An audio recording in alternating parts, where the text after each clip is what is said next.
स्वागत है आप सभी का। घड़ी में 9 बजने वाले हैं। वक्त हो गया है आपके favourite morning prime time show 9 बज गए का। आपके साथ हूं मैं नेहा बाथम। बुलेटिन में अगले 1 घंटे तक हम आपके साथ यूं ही बने रहेंगे। दिखाएंगे आपको देश और दुनिया की हर वो अहम खबर जिसका सीधा सरोकार आपसे है। लेकिन हमेशा की तरह बुलेटिन की शुरुआत में आपको खबरों की कुछ झलकियां दिखा देते हैं। बात अयोध्या की होगी। कहां तक पहुंचा है राम मंदिर का निर्माण का काम? आज होगा खुलासा इस बात का।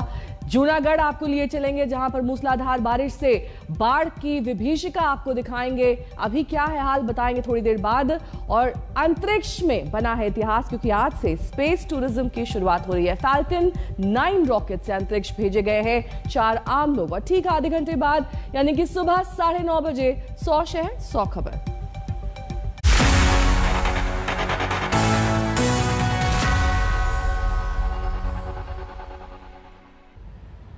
और सबसे पहले बुलेटिन में बात करेंगे गुजरात की, जहां आज भूपेंद्र पटेल की कैबिनेट शपथ लेने वाली है। शपथ ग्रहण समारोह दोपहर 1:30 बजे होगा। आज 27 मंत्री शपथ लेंगे, लेकिन कौन कौन नेता मंत्री बनेंगे इस पर सस्पेंस बरकरार है। सूत्रों के मुताबिक मुख्यमंत्री भूपेंद्र पटेल पूरी कैबिनेट को बदलने की तैयारी में है। भूपेंद्र भाई रजनीकांत पटेल। कल दिन भर के असमंजस के बाद आखिरकार वो शुभ घड़ी आ ही गई। वक्त तय हुआ है आज दोपहर 1:30 बजे का, जब गुजरात के नए मुख्यमंत्री भूपेंद्र पटेल की कैबिनेट से सस्पेंस खत्म होगा। सूत्रों के मुताबिक गुजरात में पूरी की पूरी सरकार बदलने की तैयारी है, यानी भूपेंद्र पटेल के मंत्रिमंडल में सभी चेहरे नए होंगे। विजय रूपाणी सरकार का कोई मंत्री इस मंत्रिमंडल में शामिल नहीं होगा। आज 27 विधायक मंत्री पद की शपथ ले सकते हैं। 1 या 2 महिलाओं को भी मंत्री पद मिल सकता है। साफ छवि वाले चेहरों को मंत्रिमंडल में जगह दी जाएगी। गुजरात को बीजेपी की प्रयोगशाला कहा जाता है और शायद यही वजह है कि नए मंत्रिमंडल को लेकर बीजेपी अब नो रिपीट थियरी को लेकर आगे बढ़ रही है, जिस वजह से कई ऐसे बीजेपी के सीनियर मंत्री नाराज है। लेकिन अगर ये थियरी 2022 के विधानसभा चुनाव में सफल रही तो इसका नतीजा दूसरे राज्यों के विधानसभा चुनाव से पहले भी देखा जा सकता है। कल दिन भर अटकलों का दौर चलता रहा। राजभवन के बाहर शपथ समारोह के पोस्टर भी लग चुके थे। पहले दोपहर का वक्त तय हुआ, फिर शाम का, और आखिरकार उसे आज के लिए टाल दिया गया। माना जा रहा है कि अंदरूनी खींचतान को खत्म करने के लिए कल दिन भर कोशिशें होती रहीं। हालांकि कोई नेता नाराजगी की बात स्वीकार करने को तैयार नहीं। हमारी पार्टी की पॉलिसी है, इसमें हम कुछ नहीं बताएंगे। आपको नाराजगी तो नहीं? नहीं, बिल्कुल नाराजगी। पार्टी जो बताएगी वो काम करेंगे। ऐसे नाराजगी वाली कोई बात नहीं। आपसे क्या कन्वे किया? नहीं, कुछ कोई बात नहीं। कोई नाराजगी नहीं है, किसी को कुछ नहीं पता है और किसी को नाराजगी नहीं। भूपेंद्र पटेल मंत्रिमंडल में ज्यादा से ज्यादा नए चेहरों को लिए जाने की खबर के बाद कल दिन भर हलचल तेज रही। दरअसल विजय रूपाणी के इस्तीफे के बाद बीजेपी के दिग्गज नेता नितिन पटेल, भूपेंद्र सिंह चुडासमा, आरसी फाल्दू और कौशिक पटेल के सियासी भविष्य को लेकर भी सवाल खड़े हो रहे हैं। जहां तक नितिन पटेल का सवाल है, तो भूपेंद्र पटेल से सीएम की रेस में पिछड़ने के बाद उनकी नाराजगी की खबरें थी। उनसे बात करने भूपेंद्र पटेल खुद उनके घर गए थे। लेकिन बड़ा सवाल अब भी बना हुआ है कि सीएम की रेस से पिछड़ने के बाद नितिन पटेल डिप्टी सीएम की कुर्सी भी बचा पाएंगे या नहीं। 18 साल था उम्र का था, तब से जनसंघ से लेके आज दिन तक बीजेपी का कार्यकर हूँ और रहूंगा। कोई स्थान या कोई जगह मिले कि न मिले वो बड़ी बात नहीं है। लोगों का स्नेह, प्रेम और सम्मान वही बड़ी बात है। उधर निवर्तमान सीएम विजय रूपाणी के घर कल दिन भर विधायकों का आना जाना चलता रहा। असंतुष्ट नेताओं को समझाने की कोशिश चलती रही, लेकिन असंतोष को कैसे और कितना काबू किया जा सका है, इसका पता नई कैबिनेट की शपथ के बाद आने वाले कुछ दिनों में चल पाएगा। गोपी घांगर, अहमदाबाद, आज तक। गोपी घांगर मेरी सहयोगी इस वक्त तमाम जानकारी के साथ जुड़ गए हैं। गोपी, देखिए ये नो रिपीट थ्योरी जिस पर इस वक्त काम किया जा रहा है और सारे मंत्री यही कह रहे हैं कि हमें नाराजगी नहीं है, कहीं ऐसा ना हो कि all is not well theory पर अब काम करना पड़ जाए। बिल्कुल, और यही हो रहा है। नेहा, आपको बता दूं कि इस वक्त नए मुख्यमंत्री भूपेंद्र पटेल, CR पाटिल और भूपेंद्र यादव, इन तीनों के बीच में अहमदाबाद एनेक्सी में मीटिंग हो रही है। और कल पूरी रात ये पूरा जो मंत्रिमंडल, जो विजय रूपाणी सरकार में मंत्री थे, उन लोगों को मंत्री ना बनाने की वजह से एक जिस तरीके से बागीपन अपनाया है, कई ऐसे मंत्री हैं जो बागी हो चुके हैं क्योंकि उनको चाहिए मंत्री पद, लेकिन उन्होंने जिस तरीके से बात कही है, हालांकि फोन पे ये लोग बात कर रहे हैं और फोन पे कह रहे हैं कि हमें अभी कुछ बात नहीं करना है, लेकिन हाँ, हमें मंत्री बनना है और हम मंत्री बनना चाहते हैं, इस तरीके की बात हो रही है। लेकिन जिस तरीके से नो रिपीट थ्योरी लेकर आए हैं, और नो रिपीट थ्योरी से बीजेपी को उम्मीद है कि 2022 में उन्हें एक बड़ी जीत हासिल होगी, लेकिन कहीं ना कहीं जो बागीपन है, चाहे वो नितिन पटेल हो, भूपेंद्र सिंह चुड़ासमा हो या कौशिक पटेल हो, जो बागीपन है वो बीजेपी को भारी ना पड़ जाए 2022 में, उसको लेकर अब रणनीति बनाई जा रही है। नेहा, साथ ही किन किन नामों पर मुहर लग चुकी है, किन किन नामों पर अभी भी संशय बना हुआ है, गोपी क्या डिटेल सामने आ रही है? क्योंकि 1:30 बजे शपथ ग्रहण होना है। अभी कई सारे ऐसे मंत्री हैं जो बाहर निकलकर तो ये कह रहे हैं कि हाँ, हम खुश हैं, सब कुछ ठीक ठाक है, हम नाराज नहीं है, लेकिन सच्चाई तो ये है कि सबको साथ लेकर चलना है। और ऐसे में जब डिप्टी CM ही नाराज चल रहे हैं तो सबका साथ, सबका विकास कैसे होगा? बिल्कुल नेहा, आपको बता दूं कि जो नए नाम होंगे वो ऐसे नाम होंगे जो ना तो संगठन में, बीजेपी संगठन में है, और ना ही जो बीजेपी के अध्यक्ष से हमारी बात हुई थी उनका ये साफ कहना था, ऐसे नाम होंगे जो जब मुख्यमंत्री नरेंद्र मोदी हुआ करते थे उनकी कैबिनेट में भी, उनके मंत्रिमंडल में भी कोई नहीं था, इस तरीके के नेता के नाम होंगे। यानी ये जो नए चेहरे हैं, नए चेहरों पे बीजेपी 2022 के चुनाव को लेकर एक दाव खेल रही है, और ये दाव अगर सक्सेसफुल हो जाता है तो हो सकता है कि देश की राजनीति में भी ये नो रिपीट थियोरी का जो फॉर्मूला है वो हमें देखने मिले। लेकिन जानकार ये मानते हैं क्योंकि 30 साल से नितिन पटेल जो है वो 1995 से, जब से बीजेपी सरकार आई है, कभी ना कभी मंत्री रहे, यानी 30 साल से वो बीजेपी में सत्ता पर काबिज है। वैसे में जो सीनियर वरिष्ठ पत्रकार है या वरिष्ठ जो विशेषज्ञ है वो यही मानते हैं कि अगर ऐसे मंत्री को हटाया जाएगा तो नए चेहरों को मौका मिलेगा, और नए चेहरों को बिल्कुल नजर बनाए रखिए गोपी, क्योंकि आज का दिन बेहद अहम है और 1:30 बजे से शपथ ग्रहण समारोह शुरू होना है। इस बीच काफी सारी कवायद चल रही है कि कैसे मंत्रियों को मना लिया जाए, और गुजरात में आज 1:30 बजे जो शपथ ग्रहण समारोह होना है उसमें किन किन चेहरों को शामिल किया जाएगा, इस पर अभी भी संशय बना हुआ है। लेकिन अब बात उस आतंकी साजिश के खुलासे की करेंगे जिसका दुबई कनेक्शन सामने आया है। जी हां, दिल्ली पुलिस की स्पेशल सेल ने 6 संदिग्ध आतंकियों को गिरफ्तार किया है। ये एक बड़ी आतंकी साजिश का भंडाफोड़ माना जा रहा है। आतंकियों से पूछताछ में खुलासा हुआ कि पाकिस्तान के ISI और अंडरवर्ल्ड के आतंकी मॉड्यूल का मास्टरमाइंड दुबई में बैठा है। गिरफ्तार संदिग्ध आतंकी उसामा का पिता इसी मॉड्यूल का सरगना है।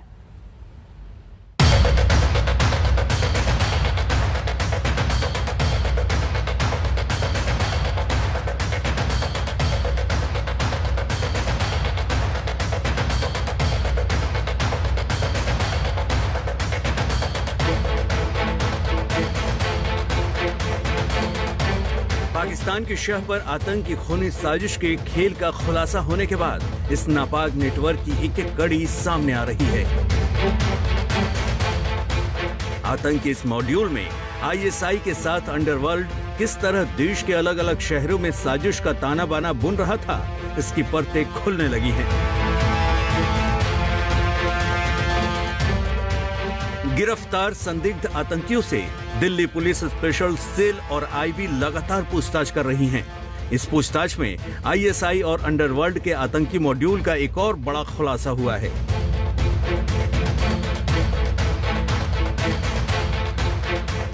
इस पूछताछ में पता चला है कि गिरफ्तार उसामा का पिता टेरर मॉड्यूल का मास्टरमाइंड है। अब तक मिली जानकारी के मुताबिक उसामा का पिता उसैदुर रहमान इस वक्त दुबई में है। उसैदुर रहमान दुबई में ही मदरसा चलाता है और ISI के सीधे संपर्क में है।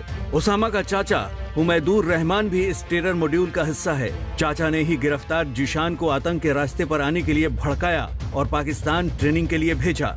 चाचा हुमैदुर रहमान प्रयागराज का रहने वाला है। दिल्ली पुलिस स्पेशल सेल और यूपी एटीएस की छापेमारी में प्रयागराज से ही बड़ी मात्रा में विस्फोटक और आईईडी जब्त की गई थी। माना जा रहा है कि छापेमारी के दौरान ही ओसामा का चाचा फरार हो गया था। Delhi police special cell Osama के मोबाइल चैट की भी पड़ताल कर रही है, जिससे इन खुलासों की पुष्टि हुई है। अब दिल्ली पुलिस दुबई में बैठे ओसामा के पिता और आईएसआई के नए टेरर मॉड्यूल के मास्टरमाइंड उसैदुर रहमान के खिलाफ रेड कॉर्नर नोटिस जारी करवाएगी।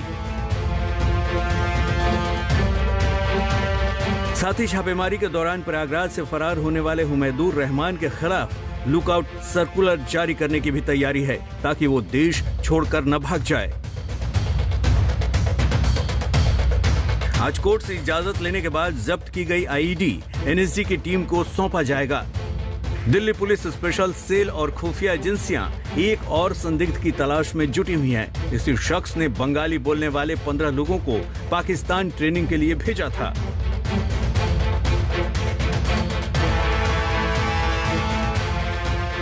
इस बीच दिल्ली पुलिस स्पेशल सेल ने 2 संदिग्धों इम्तियाज और मोहम्मद जमील को छोड़ दिया है। इनके खिलाफ कोई सबूत अभी तक जांच में नहीं मिले। स्पेशल सेल के मुताबिक ताहिर उनके पास नहीं है और न ही उससे जुड़ी कोई जानकारी है। अरविंद ओझा, दिल्ली आज तक। और बड़ी खबर आपको बता दें, इस बीच दिल्ली पुलिस ने पंजाब से पिछले महीने टिफिन, बम और हथियारों की बरामदगी के पाकिस्तान मॉड्यूल के आतंकी कनेक्शन की जांच शुरू कर दी है। ये बरामदगी जरनैल सिंह भिंडरावाले के भतीजे के घर से हुई थी। दरअसल पंजाब से जो विस्फोटक बरामद हुए, वैसे ही विस्फोटक दिल्ली पुलिस की स्पेशल सेल ने पाकिस्तानी आतंकी मॉड्यूल से बरामद किए। हिमांशु मिश्रा मेरे सहयोगी इस वक्त तमाम जानकारी के साथ जुड़ गए। हिमांशु, देखिए, ये टेरर नेटवर्क सीधे दुबई से जा जुड़ा है और देश में ही कई अलग अलग शहरों तक पहुंच चुका है। ऐसे में अभी भी बहुत सारी जांच बाकी है। क्या पता चल रहा है सूत्रों के हवाले से, कहां तक जांच पहुंची है, किस तरीके से इस नेटवर्क के तार जुड़ रहे हैं? देखिए, दिल्ली पुलिस को अभी 3 महत्वपूर्ण लोगों की इस पूरे वारदात में जो पूरा मॉड्यूल है उसमें उनकी तलाश है। एक, जो ओसामा, जो गिरफ्त नया संदिग्ध आतंकी है, जो पाकिस्तान ट्रेनिंग लेने गया था, उसके पिता जो दुबई में है। दूसरे, ओसामा के चाचा जो इलाहाबाद में, जिन पे आरोप है कि उन्होंने जिशान को रेडिकलाइज किया था, उसे तैयार किया था, क्योंकि जब पाकिस्तान भेजा जाना था ओसामा को तो 2 लड़कों की जरूरत थी। ये जिम्मेदारी दी गई थी ओसामा के चाचा को जब जिशान को तैयार किया गया। तो ओसामा के चाचा की भी अभी इस पूरे मामले में तलाश है। और तीसरा एक शख्स है, जब पूछताछ में जो खुलासा हुआ है कि जब जिशान और ओसामा मस्कट पहुंचे थे तो वहां से 15 से 16 लोग बांग्ला भाषा में बात कर रहे थे, तो उनके हैंडलर की तलाश है। इस पूरे मॉड्यूल में ये 3 अहम कड़ियां हैं। इस दौरान पुलिस को यह भी पता चला कि जो हथियार, जिस तरीके के हथियार, जो फायर आर्म्स मिले हैं, जो आईईडी मिली है, वो अगस्त महीने में एनआईए ने जो पंजाब में रेड करके जो बरामदगी की थी उससे काफी मिलते जुलते हैं। तो ये पूरे तार को जोड़ रही है। इससे ये लग रहा है कि ये जो पूरा मॉड्यूल जो अभी पकड़ में आया है, इसके तार काफी लंबे हैं। और यही वजह है कि जो तमाम एटीएस है, यूपी एटीएस हो चाहे महाराष्ट्र एटीएस हो, उनकी टीमें यहाँ पर जो संदिग्ध पकड़े गए हैं उनके साथ पूछताछ करेगी, ताकि पूरा खुलासा हो सके कि पूरे देश में किन किन जगहों पर किस तरीके से ये नेटवर्क फैला हुआ है। बहुत बहुत शुक्रिया इस तमाम जानकारी के लिए आपका, हिमांशु। इस बीच एक अहम खबर गुजरात से आ रही है। कोस्ट गार्ड के जहाज राजरतन से निगरानी मिशन के दौरान भारतीय जल सीमा में चहलकदमी कर रहे अल्लाह फवाकल नाम से एक पाकिस्तानी नाव को पकड़ा गया है। ये घटना मंगलवार रात की है। नाव पर 12 लोग सवार थे। आगे की जांच के लिए नाव को ओखा ले जाया गया।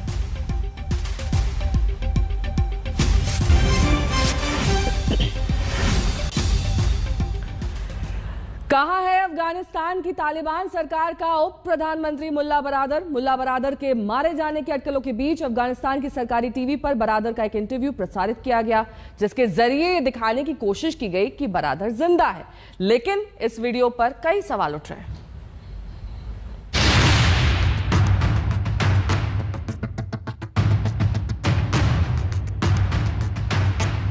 गौर से देख लीजिए इस चेहरे को। ये अफगानिस्तान का डिप्टी पीएम मुल्ला बरादर है। अफगानिस्तान के टीवी चैनल RTA पर मुल्ला बरादर का इंटरव्यू प्रसारित हुआ है।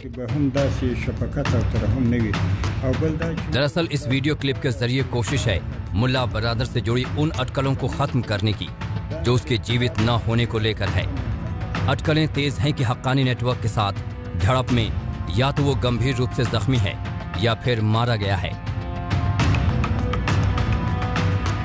इस इंटरव्यू से पहले तालिबान की तरफ से मुल्ला बरादर का एक कथित ऑडियो संदेश जारी किया गया था, जिसमें उसने खुद के सही सलामत होने का दावा किया था।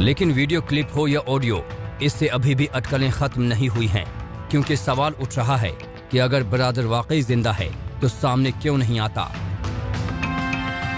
वजह नंबर 1, 7 सितंबर को सरकार गठन के बाद से बरादर का न दिखना। वजह नंबर 2, 11 सितंबर को कतर के उप प्रधानमंत्री शेख मोहम्मद अली सानी के काबुल में बरादर से मुलाकात न होना। वजह नंबर 3, तालिबान सरकार का शपथ ग्रहण समारोह अचानक से रद्द हो जाना। बरादर जिंदा है या मुर्दा, ये एक ज्वलंत प्रश्न है, क्योंकि एक ऑडियो टेप रिलीज हुआ है ये कह करके कि बरादर की आवाज है जिसमें वो कह रहा है कि मैं मरा नहीं, मैं जिंदा हूं और ये सब मीडिया प्रोपेगेंडा है और मेरी आप चिंता ना करें। लेकिन इसी तरह जवाहरी की मौत की जब अफवाहें उठी तो अलकायदा ने उसको नकारने के लिए एक वीडियो टेप रिलीज किया। अखुंजादा भी 15 अगस्त के बाद अभी तक नजर नहीं आ रहे।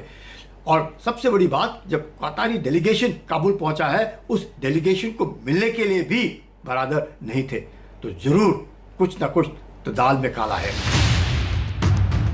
जरा अटकलों के पहले के घटनाक्रम पर गौर कीजिए। पिछले हफ्ते मुल्ला बरादर और तालिबान सरकार में शरणार्थी मंत्री खलीलुर रहमान हक्कानी के बीच आपसी कहासुनी हुई थी, जिसके बाद काबुल में प्रेसिडेंशियल हाउस में दोनों नेताओं के समर्थक आपस में भिड़ गए, जिसमें मुल्ला बरादर गंभीर रूप से घायल हो गया था। तो क्या वाकई बरादर पाकिस्तान में अपना इलाज करवा रहा है या हक्कानी नेटवर्क ने वाकई उसकी हत्या कर दी है? दिल्ली से मंजीत नेगी और अनिल कुमार के साथ आज तक ब्यूरो। आज अंतरिक्ष यात्रा के क्षेत्र में नया इतिहास रचा गया। पहली बार 4 आम लोग, जी हां, ऐसे लोग जिनका अंतरिक्ष विज्ञान से दूर दूर तक कोई लेना देना नहीं है, उन्हें अंतरिक्ष भेजा गया। एलन मस्क की कंपनी स्पेस एक्स की तरफ से आज सुबह फाल्कन 9 रॉकेट के इन 4 लोगों को अंतरिक्ष भेज दिया गया। इसे इंस्पिरेशन फॉर मिशन का नाम दिया गया है।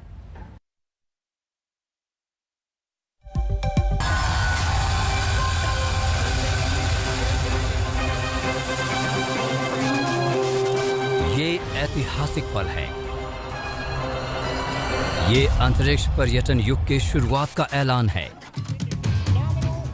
नासा के फ्लोरिडा स्थित कैनेडी स्पेस रिसर्च सेंटर से भारतीय समय के मुताबिक सुबह 5:33 पर स्पेस एक्स रॉकेट फाल्कन 9 4 आम लोगों को लेकर जैसे ही अंतरिक्ष रवाना हुआ, इतिहास बन गया। अमेरिकी कारोबारी एलन मस्क की कंपनी स्पेस एक्स ने इस मिशन को नाम दिया है इंस्पिरेशन 4। पहली बार ऐसे लोगों को अंतरिक्ष भेजा गया है जिनका पहले कभी अंतरिक्ष यात्रा से लेना देना नहीं रहा, यानी वो एस्ट्रोनॉट नहीं हैं। जो लोग अंतरिक्ष गए हैं उनका परिचय भी जान लीजिए। Jared Isaacman ecommerce company Shift 4 Payments के सीईओ हैं। वो इस मिशन के कमांडर हैं। वो ही इस स्पेस फ्लाइट की फंडिंग कर रहे हैं। हेली आर्केनो मेडिकल अफसर हैं। हेली ने हाल ही में कैंसर पर विजय हासिल की थी। 29 साल की हेली अंतरिक्ष में जाने वाली सबसे कम उम्र की अमेरिकी बन गई हैं। शियान प्रॉक्टर जियोलॉजी की प्रोफेसर हैं। वो मिशन पायलट की भूमिका में होंगी। क्रिस सैम्ब्रोस्की अमेरिकी वायुसेना के वेटरन हैं। वो मिशन स्पेशलिस्ट की भूमिका में होंगे।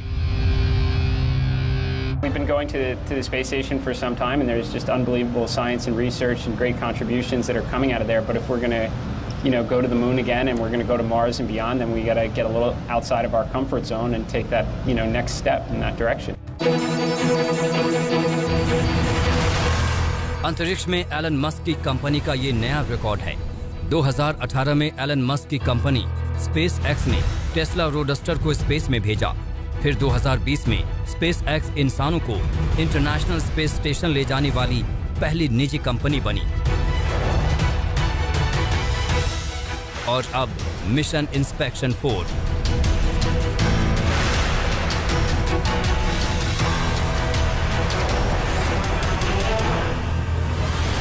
आज तक ब्यूरो।